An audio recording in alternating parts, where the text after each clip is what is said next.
काका, ही माणसा माणसांमधली लढाई नाहीये, ही सूर आणि असुराची लढाई आहे। आणि कदाचित हे कलियुगातलं देवी आई आणि राक्षसांमधलं अंतिम युद्ध असेल।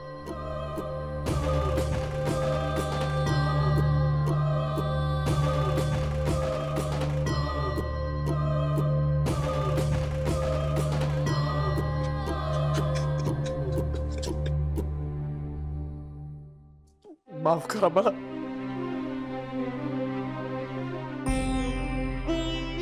खरंच माफ करा मला। हे सगळं फक्त पैशासाठी आणि प्रॉपर्टीसाठी केलं।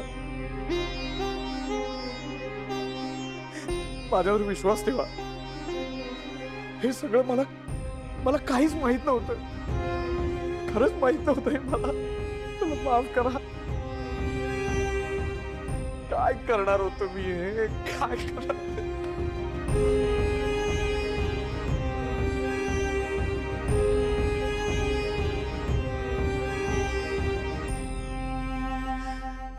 लहानपणापासूनच आपल्या घरात दादाचे खूप लाड व्हायचे।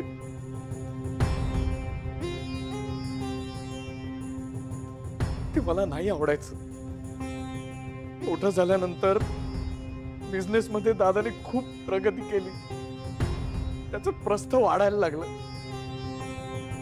ही दादाची सगळी प्रगती माझ्याच्याने पाहत नव्हती आणि म्हणून मी त्या रुपाली मात्रेला घरात पेरलं।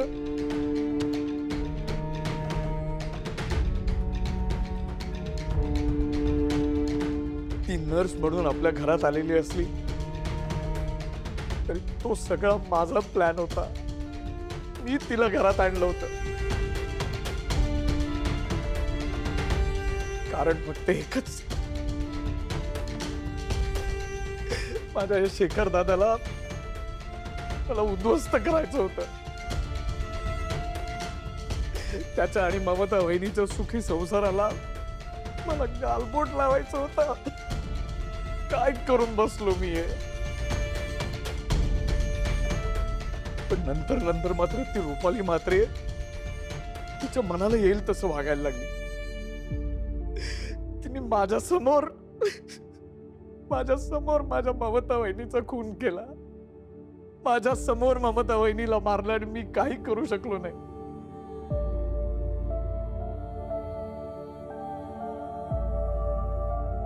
ती खूपच आक्रमक व्हायला लागली होती, कारण ती राक्षस होती आणि हळूहळू तिची ती राक्षसी वृत्ती बाहेर यायला लागली।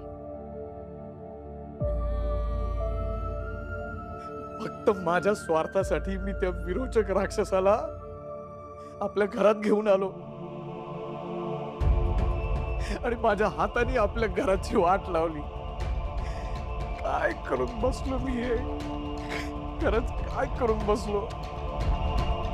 माझ्यामुळे ममता वहिनीसारखी पतिव्रता आणि घरंदाज बाई माझ्या डोळ्यासमोर गेली आणि मी काही करू शकलो नाही।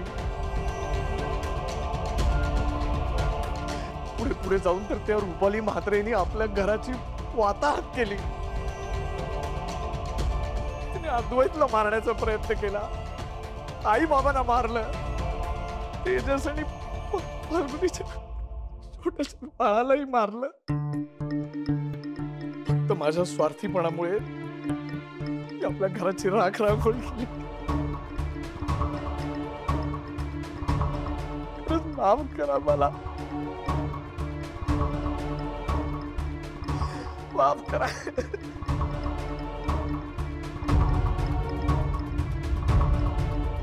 ते तर तू जेवढा दोषी आहेस तेवढा मी सुद्धा आहे।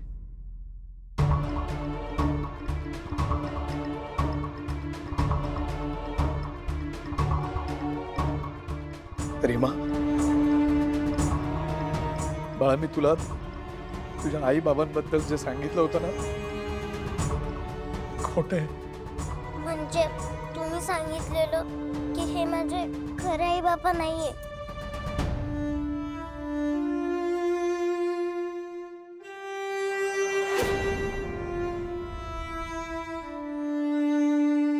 माझे खरे आई बाबा ऍक्सिडेंट मध्ये गेले.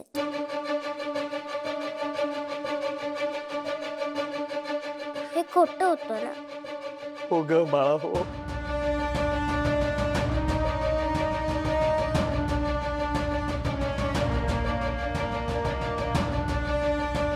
अद्वैत आणि नेत्राच तुझे खरे आई बाबा आहेत.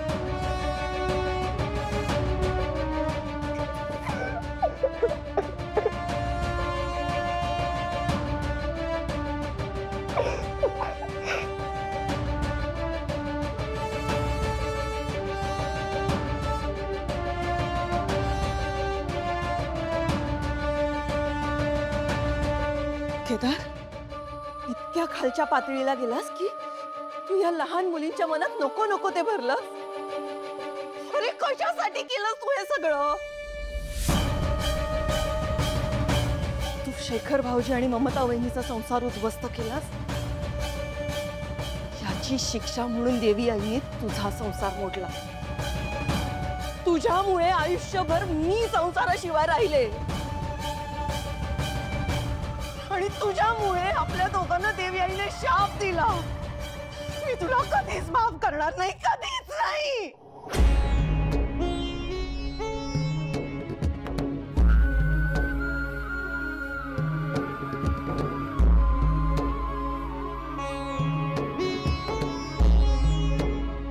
काकू, प्रत्येक व्यक्तीला सुधारण्याची एक संधी मिळायलाच हवी. तुम्ही आज जर काकांना माफ नाही केलं ना, तर ते कधीच एक चांगली व्यक्ती म्हणून आयुष्य नाही जगू शकणार.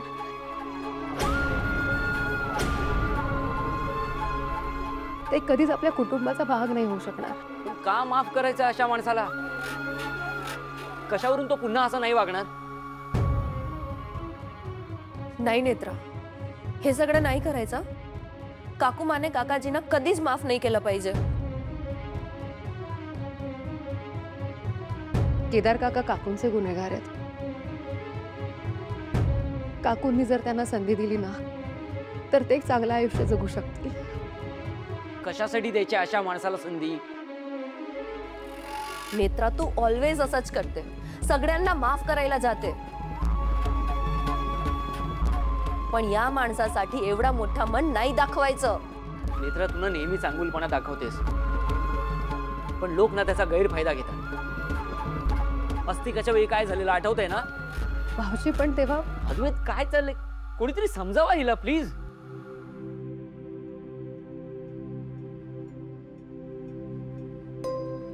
मला पटतंय नेत्राचं. काकाला सुधारण्याची एक संधी द्यायला हवी आपण.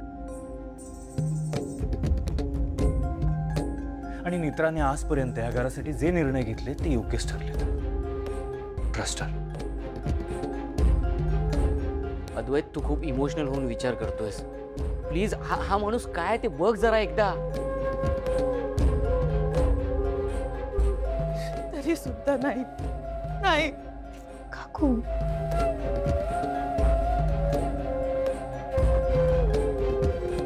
केतकी, प्लीज प्लीज, मी पुन्हा पुन्हा तुझी माफी मागतो.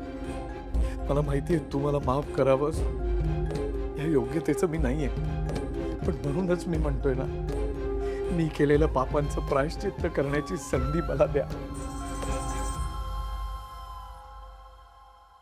मी तुम्हाला बंटीपर्यंत, म्हणजेच त्या शतग्रीव राक्षसापर्यंत पोहोचण्यासाठी मदत करू शकतो.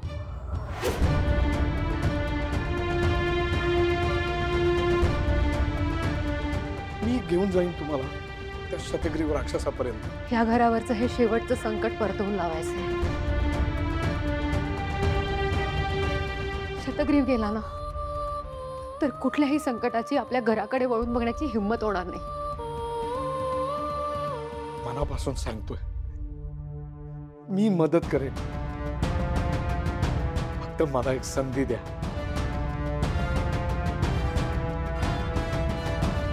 दादा, दादा, मी तुझ्याशी खूप चुकीचं वागलो, तुला खूप चुकीचं बोललो.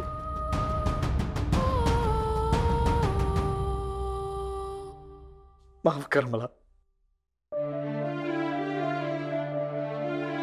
नेत्रा, अद्वैत, तेजस, फाल्गुनी, मग सगळ्यांचा मी गुन्हेगार आहे. खूप वाईट वागलोय मी तुमच्याशी. तुमची माफी मागावी एवढी लायकी नाहीये माझी, पण तरीही मी तुमच्याकडे याचना करतो. प्लीज मला माफ करा. माझ्या पापाचं प्रायश्चित्त करण्याची एक संधी मला द्या. मी घेऊन जाईन तुम्हाला त्या शतग्रीव राक्षसापर्यंत.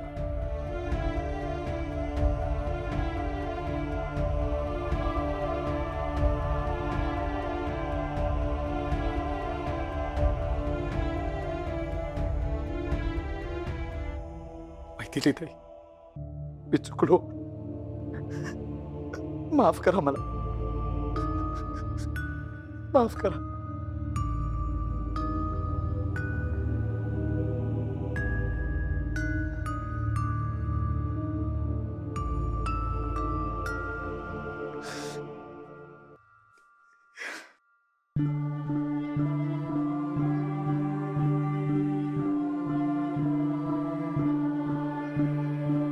केतकी, प्लीज.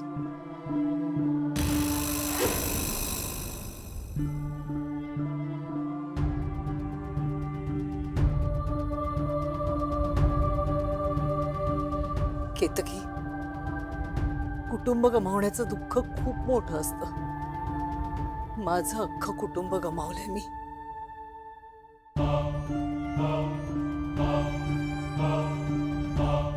जर ते कुटुंब एक होत असेल ना, तर ती संधी सोडू नकोस. प्लीज माफ कर केदारनाथ. ठीक आहे.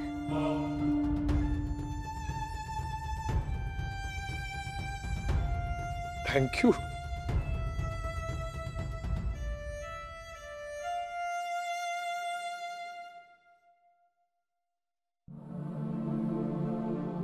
नेत्रा, थँक्यू. तुझ्यामुळे मला सुधारण्याची एक संधी मिळाली.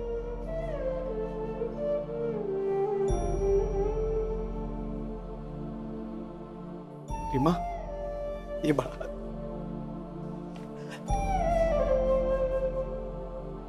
ईशा, रीमा,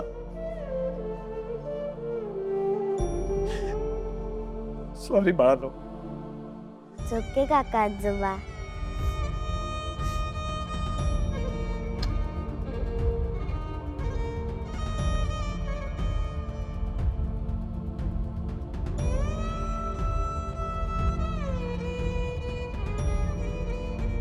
आज इतक्या वर्षांनी संपूर्ण राजाध्यक्ष कुटुंब एकत्र आलंय आणि एकत्र येताच आपण शतग्रीवचा डाव हाणून पाडलाय.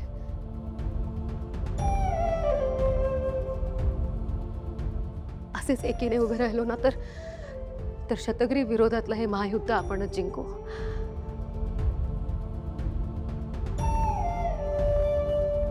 कारण आपलं संपूर्ण कुटुंब एकत्र आहे आणि त्रिनयना देवी आईचा आशीर्वाद आपल्या पाठीशी आहे.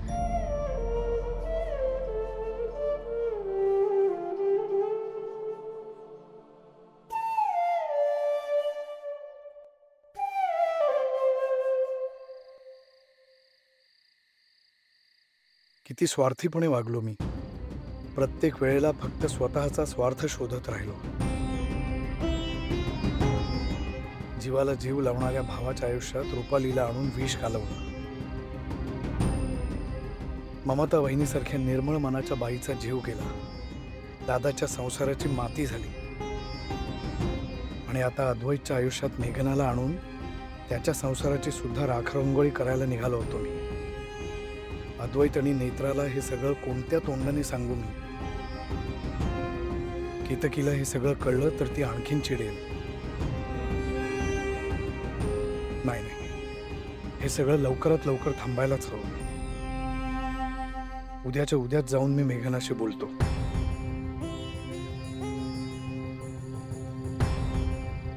तुझ्या नजरेला नजर देण्याचीही हिंमत होत नाहीये माझी. खरंच खूप चुकीचं वागलो ग मी. तू किती प्रेम करतेस माझ्यावर, पण तरी तुझ्याशीही मी चुकीचं आणि वाईटच वागलो. खरंच या सगळ्याचा आता खूप पश्चाताप होतोय मला. केदार, खरं सांगू, मी तुझ्याकडनं ही अपेक्षा कधीच केली नव्हती.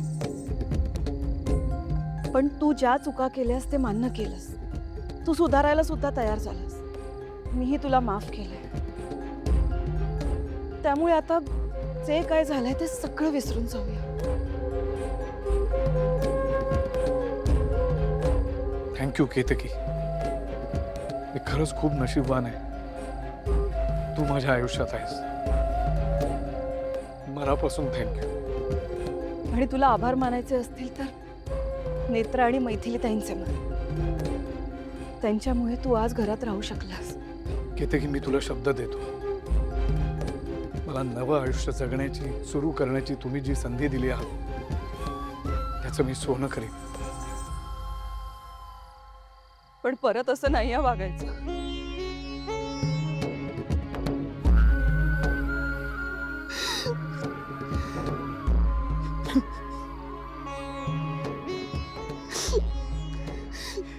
Ketaki, I am sorry. खरंच खूप वाईट वाटलो ग मी. खूप वाईट वाटलो.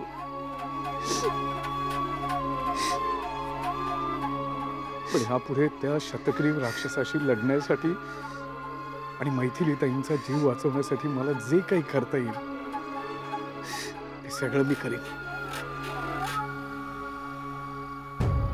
आजपर्यंत मूर्खासारखा माझ्याच कुटुंबाशी लढत होतो मी.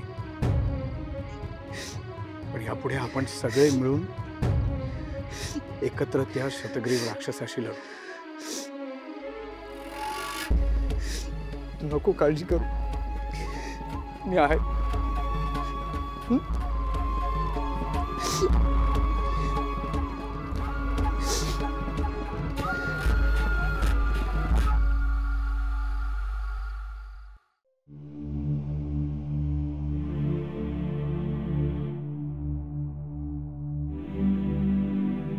देवी आई, आज तुझ्या आशीर्वादाने आम्ही एका नवीन लढाईला सुरुवात करतोय. तुझ्या कृपेने घरातले सगळे वाद मिटलेत. हे राजाध्यक्ष कुटुंब पुन्हा एकदा एकत्र आलंय आणि आता शतग्रीवशी सामना करायला सुद्धा तयार आहे. आई, मला माहिती आहे तू कायम आमच्या पाठीशी आहेस. हे सुर असुराचं युद्ध आता अंतिम टप्प्यावर आलंय. मला माहिती हा मार्ग सोपा नाही, पण मला ही खात्री आहे की तू आम्हाला बळ देशील.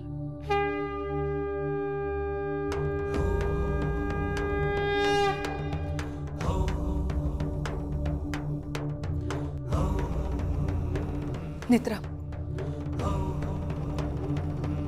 यापुढे काय होईल मला माहित नाही, पण त्याआधी मला तुझी माफी मागायची. नाहीतर मी जे काही वागली ते आयुष्यभर सलत राहील मला.